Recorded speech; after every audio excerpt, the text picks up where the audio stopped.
kami dari kelompok 10 pada video kali ini akan mempresentasikan materi yang berjudul Perjuangan Volksraad dan Masa Berakhirnya Kolonialisme. And this is our introduction. She just wanna go back to the future, so I brought that girl a DeLorean. 21 minutes until I gotta go, so I tell that girl I'm gonna slaughter this.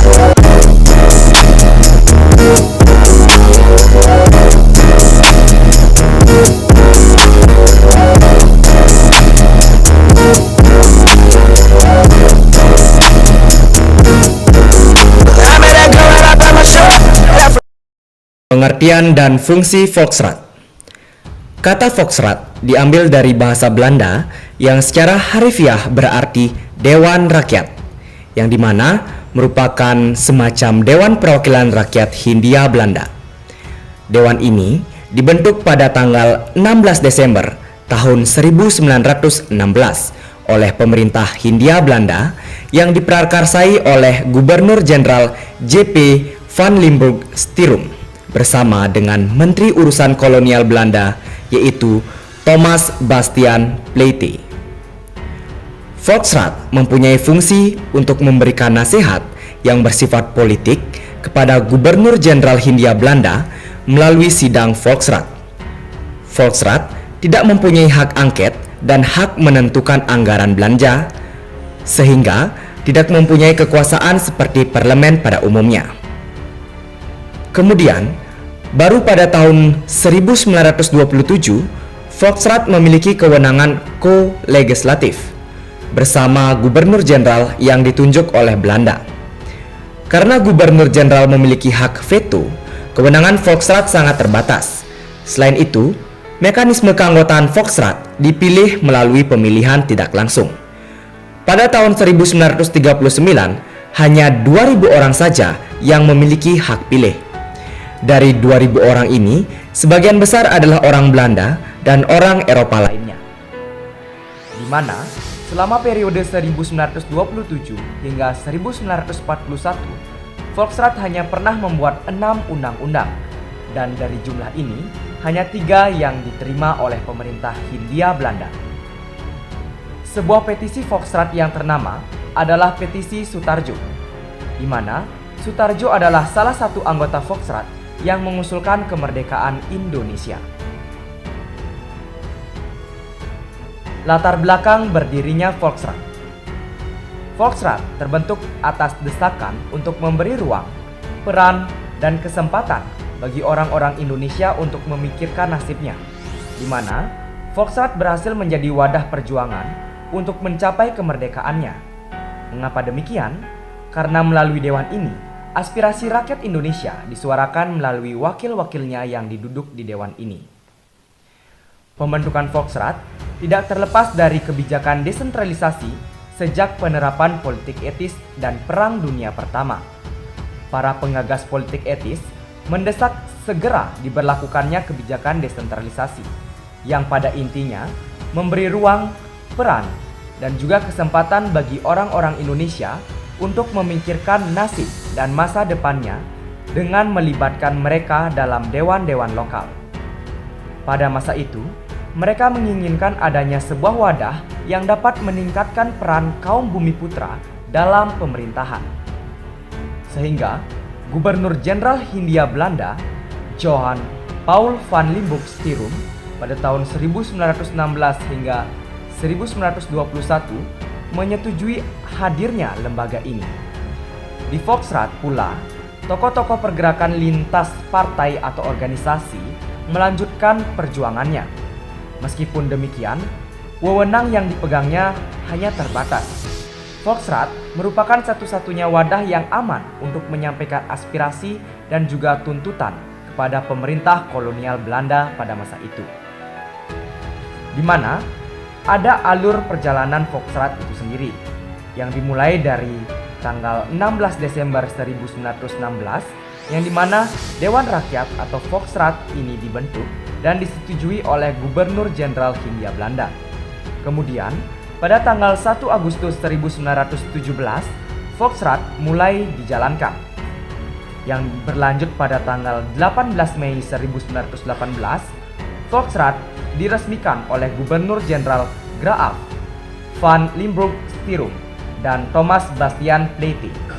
Dan pada akhirnya, pada tanggal 8 Maret 1942, Volksraad sudah tidak berfungsi lagi, dengan kata lain, sudah berakhir. Tujuan dibentuknya Volksraad.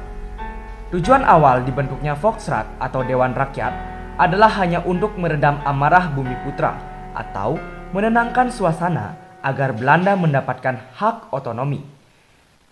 Di samping itu, tujuan lainnya adalah sebagai perwujudan demokrasi di Hindia Belanda dan juga bertujuan sebagai tempat untuk menyalurkan aspirasi sebagai parlemen yang mewakili rakyat atau masyarakat Indonesia.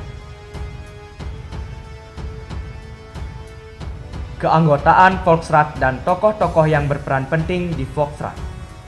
Pada awal berdirinya, Dewan ini atau Volksraad sendiri memiliki 38 anggota, di mana 15 diantaranya adalah orang pribumi. Anggota lainnya adalah orang Belanda atau Eropa dan orang Timur Asing seperti Tionghoa, Arab, dan India. Pada akhir tahun 1920-an, mayoritas anggota Volksraad adalah kaum pribumi. Adapun tokoh-tokoh Bumiputra yang berperan aktif dan penting di Volksraad yaitu 1. HOS Cokroaminoto, 2. Haji Agus Salim, 3. Hock Hoi Kat, 4. Kou Kim An, Major der Chinesen, 5. Abdul Muiz, 6. Sutarjo Kartohadi Kusumo, 7. Loa Sekhi, 8. Mas Abu Kasan Atmo Dirono, 9. Muhammad Husni Tamrin, dan yang terakhir Wiranata Kusuma 5. Fraksi Nasional. Pada akhir tahun 1929, pimpinan PNI ditangkap.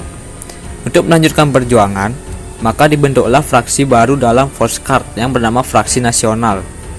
Pada Januari tahun 1930 di Jakarta, fraksi itu diketuai oleh Muhammad Husni Tamrin yang beranggotakan 10 orang yang berasal dari Jawa, Sumatera, dan Kalimantan.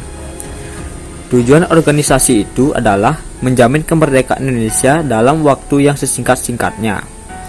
Fraksi Nasional menjalankan tugasnya dengan kooperatif, dengan mengirimkan perwakilannya yang bernama Mas Ngabehi Dwi Josewojo dan Raden Sastro Moljono untuk duduk di Volksraad. Dalam upayanya mencapai tujuan tersebut, Fraksi Nasional bergerak dengan cara mengusahakan perubahan-perubahan ketatanegaraan, menghapus perbedaan politik ekonomi dan intelektual sebagai asas kolonial, serta mengusahakan kedua hal tersebut dengan cara tidak bertentangan dengan hukum. Namun, keinginan para tokoh untuk memperjuangkan kemerdekaan secara kooperatif harus buku sia-sia karena Volksraad merupakan dewan rakyat yang bukan parlemen sejati, karena hanya sebagai penasehat dan pembuat undang-undang. Petisi Sutarjo. Meskipun aspirasi masyarakat sudah mendapat tempat, melalui perjuangan yang bersikap moderat dalam perjuangannya, rasa tidak puas terhadap pemerintah terus berkembang. Sempat muncul dengan adanya petisi Sutarjo pada 15 Juli tahun 1936 dalam sidang Volksraad. Petisi itu menyuarakan tentang kurang giatnya pergerakan nasional dalam pergerakan yang disebabkan oleh tidak adanya saling pengertian dari pihak pemerintah. Situasi politik dunia saat itu yaitu sedang berkembangnya Nazisme dan Fasisisme seharusnya membuat pemerintah waspada melihat bahaya yang mungkin mengancam Indonesia, sehingga perlu mempererat hubungan dengan pergerakan nasional Indonesia. Petisi itu mendapat persetujuan mayoritas dari anggota Volksraad. Selanjutnya disampaikan pada pemerintah kerajaan dan parlemen Belanda. Partai Nasional saat itu memperingatkan para pendukung petisi bahwa tindakan yang diambil itu tidak mempunyai kekuatan hukum yang mengikat seperti Volkscard sehingga usaha itu sia-sia belaka. Pendukung petisi itu tidak menghiraukan peringatan itu, bahkan membentuk suatu komite agar petisi itu mendapat dukungan luas di kalangan rakyat. Kondisi itu tidak hanya bergerak di Indonesia saja, bahkan hingga ke negeri Belanda, sehingga menyetujui petisi tersebut. Petisi itu tanpa melalui perdebatan ditolak oleh pemerintah Belanda pada 16 November tahun 1938. Alasan penolakan petisi adalah Indonesia belum siap untuk memikul tanggung jawab memerintah diri sendiri. Bangsa Indonesia juga dinilai belum mampu untuk berdiri, apalagi menjadi negara yang merdeka. Cara penolakan yang tanpa perdebatan di parlemen mengecewakan pihak pergerakan nasional. Meskipun pihak yang ditolak sesungguhnya telah menduga sebelumnya, realitas itu menunjukkan bahwa tuntunan rakyat Indonesia tidak dibicarakan secara terbuka di parlemen. Petisi Sutarjo. Yang pertama, Volkscard sebagai parlemen sesungguhnya. 2. Direktur Departemen diberi tanggung jawab. 3. Dibentuknya Dewan Kerajaan sebagai badan tertinggi antara negeri Belanda dan Indonesia yang anggotanya merupakan wakil kedua belah pihak. Yang keempat, penduduk Indonesia adalah orang-orang yang karena kelahirannya, asal-usulnya, dan cita-citanya memihak Indonesia. Yang ketiga, Partai Indonesia Raya atau Parindra. Partai Indonesia Raya didirikan di Solo pada Desember 1935. Partai ini merupakan gabungan dari dua organisasi yang berfusi, yaitu BU dan PBI. Sebagai ketuanya dipilih Dr. Sutomo. Tujuan partai adalah mencapai Indonesia Raya dan Mulia, yang hakikatnya mencapai Indonesia Merdeka. Di Jawa, anggota Parindra banyak berasal dari petani. Mereka kemudian disebut dengan kaum Kromo. Di daerah lain, masuk kaum Betawi, Serikat Sumatera, dan Serikat Celebes. Partial ini adalah yang mengajukan petisi Sutarjo yang ditandatangani oleh Sutarjo sebagai penandatangan pertama, dan yang lainnya yaitu I.J. Kasimo, Dr. Semratulangi, Datuk Tumenggung, Kuo Kuat Tiong, dan Alatas. Parindra memanfaatkan Volkscard sebagai wadah dalam menyampaikan aspirasi tentang kemerdekaan Indonesia dalam bidang pemerintahan. Keempat, Gabungan Partai Politik Indonesia atau GAPI. Pada 21 Mei 1939, dalam rapat pendirian Konsentrasi Nasional di Jakarta, berhasil didirikan suatu organisasi yang merupakan kerjasama partai politik nasional di Jakarta, yang diberi nama Gabungan Partai Politik Indonesia atau GAPI. Anggaran dasar GAPI menyebutkan bahwa GAPI mempunyai hak untuk menentukan DIN sendiri, persatuan nasional dari seluruh bangsa Indonesia dengan berdasarkan kerakyatan dan paham politik, ekonomi, sosial, dan persatuan aksi seluruh pergerakan Indonesia. Dalam konferensi 1 GAPI pada tanggal 4 Juli 1939, dibicarakan aksi GAPI dengan semboyan Indonesia berparlemen. GAPI tidak menuntut kemerdekaan penuh, tetapi suatu parlemen berdasarkan sendi demokrasi. Gabungan Partai Politik Indonesia atau GAPI merupakan suatu organisasi yang menjadi payung atau wadah dari organisasi dan partai politik yang beraliran nasional di masa Hindia Belanda. Untuk mencapai tujuannya, GAPI membentuk Kongres Rakyat Indonesia atau KRI. Tujuan Kongres adalah untuk kesempurnaan Indonesia dan cita-citanya yaitu Indonesia berparlemen penuh. Keputusan penting lainnya adalah penetapan bendera merah putih dan lagu Indonesia Raya sebagai bendera dan lagu Persatuan Indonesia. Juga penggunaan bahasa Indonesia sebagai bahasa rakyat Indonesia. Alasan dibentuknya GAPI karena adanya situasi internasional akibat meningkatnya pengaruh fasisme pada Agustus 1940 saat Belanda dikuasai Jerman dan Indonesia dinyatakan darurat perang. GAPI pun mengeluarkan resolusi dengan perubahan ketatanegaraan Indonesia yang dikirimkan ke Gubernur Jenderal Volksraad Ratu Helmina dan Kabinet Belanda di London. Komisi Visman. Aksi gigih yang dilakukan itu menghasilkan persetujuan pemerintah. Pada 14 September 1940, dibentuk sebuah komisi yang dikenal dengan Komisi Visman karena diketuai oleh D. Visman. Komisi Visman ini bertugas untuk menelaah kebutuhan tuntutan perubahan ketatanegaraan kolonial Hindia Belanda. Komisi Visman ini dapat dianggap sebagai kelanjutan tidak langsung dari petisi Sutarjo yang sebelumnya ditolak oleh kerajaan Belanda.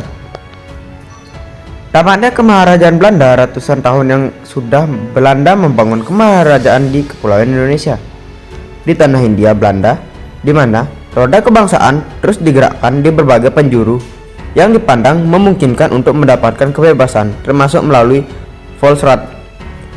Kebijakan politik etis telah diterapkan sebagai pengaman dari sebuah pertanggungjawaban pemerintah kolonial terhadap negeri jajahan yang rakyatnya sudah lama dibuat menderita. Pintu pendidikan dan politik bagi kaum bumi putra dibuka untuk memberi kesempatan para pejuang kita untuk mengekspresikan strategi perjuangannya secara demokratis. Tetapi semua ini tidak dapat berjalan cepat sebagaimana harapan para pejuang pergerakan kebangsaan. Kekuatan kolonialisme dan imperialisme Belanda tampak masih mampu mengontrol para pejuang kita. Masuknya Bumi Putra sebagai anggota Volksraad bukan berarti kaum Bumi Putra diberi hak penuh untuk menyuarakan pendapatnya. Namun setidaknya Volksraad sudah memberikan peluang para wakil Hindia yang membukakan wawasan mereka perlunya persatuan untuk melakukan gerakan nasional dalam melawan dominasi kolonialisme dan imperialisme Belanda. Dan setelah melakukan perjuangan panjang, akhirnya pemerintahan kolonial Belanda pada 19 Maret 1942 menyerah tanpa syarat kepada Jepang di Kalijati, Subang, Jawa Barat. Dengan demikian, tanggal tersebut bukan hanya sebagai tanggal menyerahkan Belanda kepada Jepang, melainkan juga merupakan hari dan tanggal berakhirnya penjajahan Belanda di bumi Nusantara. Roda kebangsaan terus digerakkan di berbagai penjuru untuk dipandang memungkinkan untuk mendapatkan kebebasan melalui Volksraad. Dengan takluknya Belanda kepada pasukan Jepang, seluruh perangkat kelembagaan kenegaraan yang diciptakan oleh pemerintah kolonial di Hindia Belanda dihapus oleh Jepang, termasuk Volksraad itu sendiri. Nah, jadi itu dia pemaparan materi yang dapat kami sampaikan. Semoga apa yang telah kami sampaikan dapat bermanfaat dan juga bisa menambah ilmu pengetahuan bagi kita semua. Jangan lupa like, comment, share, and subscribe. See you! Halo semuanya. Jadi, kami dari kelompok 10 pada kali ini akan mempresentasikan check it out. Ngomong nih. Mantap kiap nih.